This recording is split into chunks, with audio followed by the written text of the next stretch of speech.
Hey YouTube, how's everybody doing today? It's me, LordRyuujin, bringing you yet another YouTube video.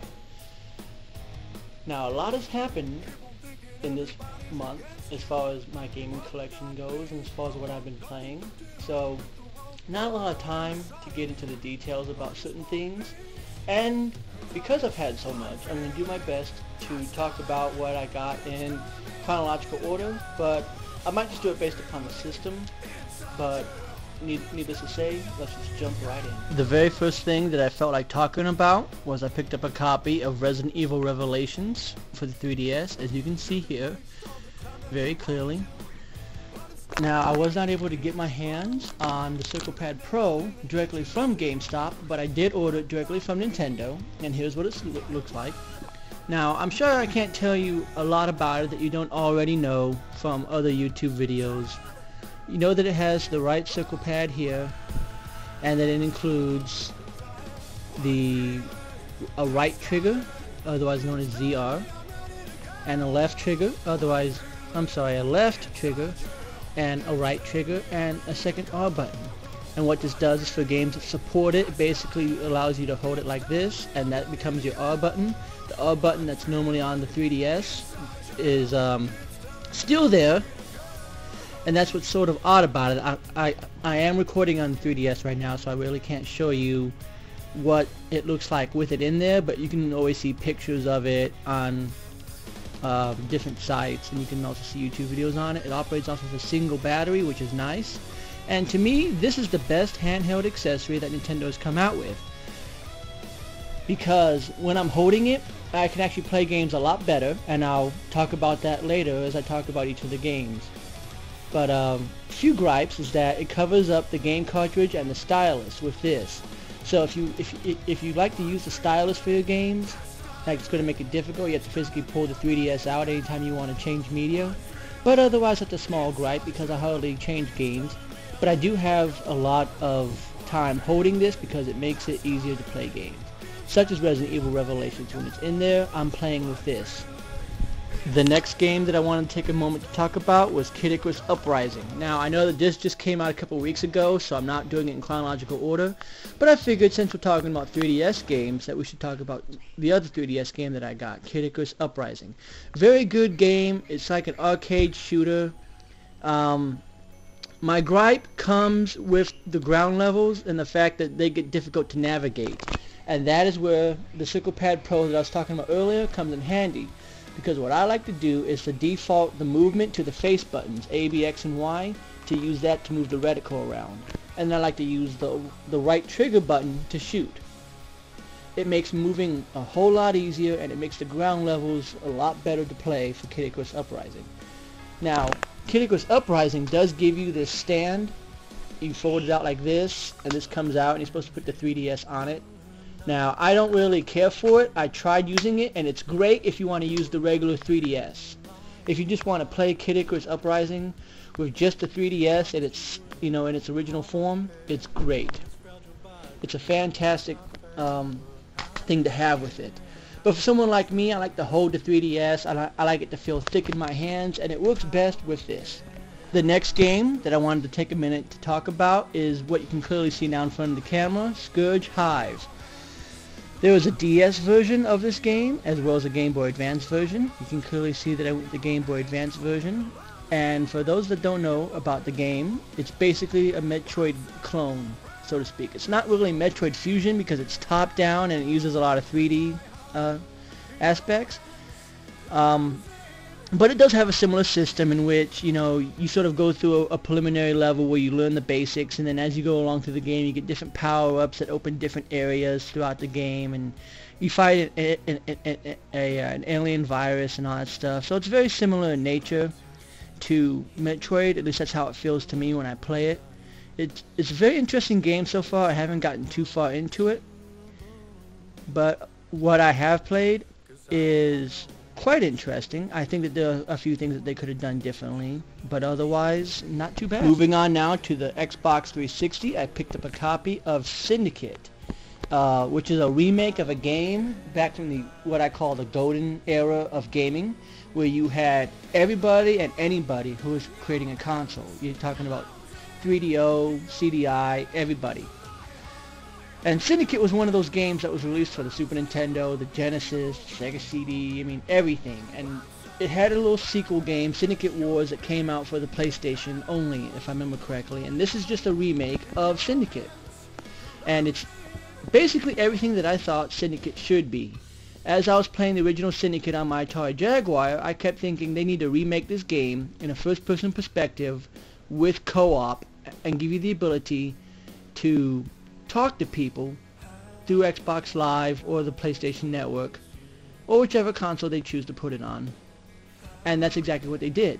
And it's a very interesting game so far. The gameplay itself, first-person shooter, which a lot of people know I don't really care for first-person shooters too much, but Syndicate does it in a way to where I don't feel like I'm just playing a Halo clone or something like that. It's very interesting, very unique, and I like it. Next, I wanted to take a minute to thank a very good friend of mine whose name is Laszlo. He ended up giving me 2 360 games that I really like, that I really wanted to take a minute to talk about. One of which is Portal 2, as you can see here. I only played a couple levels of the co-op game, but having played through the story of Portal 1, I know I'm going to love Portal 2, and I'm going to get around to this as soon as I finish up playing Syndicate. The next game that I wanted to talk about, that I have no idea why he would give me this game, Skyrim. People know I don't like the Elder Scrolls. I'm not going to go into it. I'm probably going to end up just trading this game in, throwing it in the trash, doing something better than have it sit in my shelf, basically just not being played because, yeah, don't like it. Goodbye. Yes, your eyes are not deceiving you. I finally ended up getting my hands on a PlayStation 2 original again. My Slim broke about 1.5 years back, and I've been wanting and desiring a PlayStation 2 for so long. And I was lucky enough to go into Play and Trade and find the original Fat PS2 on their shelves. I picked it up immediately, and you'll see why in just a moment. So I ended up going to a thrift store the other day, and I found this in someone's booth. It's called the Wireless Air 60 gaming system. When I first saw it, I was wondering what this was, and it's basically just a kiddie version of Kinect. It has 60 games built in that are very Nintendo-like, and it's basically just Kinect. There's no controller required. You wave your hand, and you do things like throw a ball and stuff like that.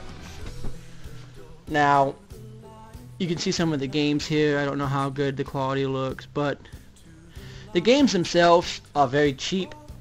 And what's weird about this, at least to me, or actually is more infuriating more than weird, is that a lot of these games don't even explain how you play them, and they don't work that great.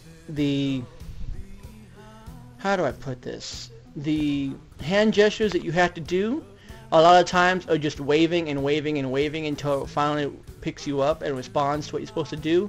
And the games themselves don't even really tell you how you're supposed to play them. It's more like a trial and error and figuring it out. So it's kind of reminiscent of the old days back in the NES, and you just had to figure things out.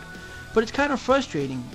This whole premise of this game system is that it's supposed to be built for ages 5 and up. And I'm a grown adult, and I can't even figure out how to play half these games. I don't know how they expect a 5 or 6 year old to figure out how to play. So I mentioned that I had a PlayStation 2 for a reason, because also when I was at this thrift store, I ended up picking up some PlayStation 2 games, such as Metal Gear Solid 2 Sons of Liberty, a game that I had on my original PlayStation 2 and lost. We all know about that game. I also picked up the classic Resident Evil 4 for the PlayStation 2, a game that I have actually not had a chance to get around to playing. So, looking forward to doing that, because I hear nothing but good things about this game. So, definitely looking forward to that. And then, I've had friends keep talking and raving about it, so I decided to break down and buy Half-Life 2 for my PlayStation 2. I'm sorry, Half-Life for my PlayStation 2. And, yeah. The only problem that I have with Half-Life itself is just the way that Valve went about treating it. Because I really wanted to try Half-Life. I heard good things about Half-Life 2, and I keep hearing these rumors about Half-Life 3. None of that matters with the point that I'm about to make. What infuriates me is how Valve has treated Half-Life. And what I mean by that is that Portal was only available on Xbox Live Arcade, unless you bought an orange box or something like that. But Portal 2 was available for the PlayStation and for the 360. That affected my game buying decision because I wanted to have all the games on one console. So Portal and Portal 2 are both on my 360. That being said, I also wanted to have Half-Life and Half-Life 2 on the same system. Anybody who knows me knows that's how I like to do it. When I buy the Zeldas, I buy them all on a Nintendo console. When I buy Darksiders, it's going to be on the same console. Darksiders 1 and 2 are both going to be on PlayStation or 360 or whatever. I don't like to do this whole split console thing. I will do it if I have to. More likely that's what I'm going to have to do because Half-Life 2 is only available for the Xbox 360. Only available for the Xbox 360. Only available for the Xbox 360. That is what ticks me off about Valve. Thank you for making it so easy for me to get my hands on Half-Life 2. Because I wanted to play it on my PS3. I thought, wow, this is going to be a good game to experience on my PlayStation 3. No. I can't. Not unless I buy an orange box, which then I already have a copy of Portal, and I have no desire to play Team Fortress. So, wasted my time and my money buying Half-Life because you can't put it on a PS3. Thank you, Valve. Now I wanted to jump back to the CirclePad Pro because this to me is the accessory of the month. It's the thing that I love playing. It really makes the 3DS feel comfortable. I mean, it's good and thick, so has these grips on the bottom, so it really makes the 3DS more comfortable because even though I'm holding the 3DS now and recording with it, it feels much better in this. And I really wish that I could have recorded in this, but I was talking about this and had to show it off, so it had to come out. Few gripes about it, like I said earlier, the fact that you can't get to the SD card or to your stylus or to your media card if you want to play a game. But what it does do, it does great. I mean, playing Resident Evil on this thing is fantastic. If you play, you know, it makes playing Kid Icarus better. I even go back and I play my DSiWare games with this thing, and it just makes it so thick and comfortable that I can play my 3DS for hours. You know, I watch Netflix with this thing, with the 3DS in this. It just really adds a lot of value to me because I have bigger hands, so holding the 3DS for long periods of time is frustrating. That's something that I didn't like about Mario Kart 7. Although I will say that probably one of my biggest gripes is the fact that it doesn't automatically convert like the Classic Controller Pro does.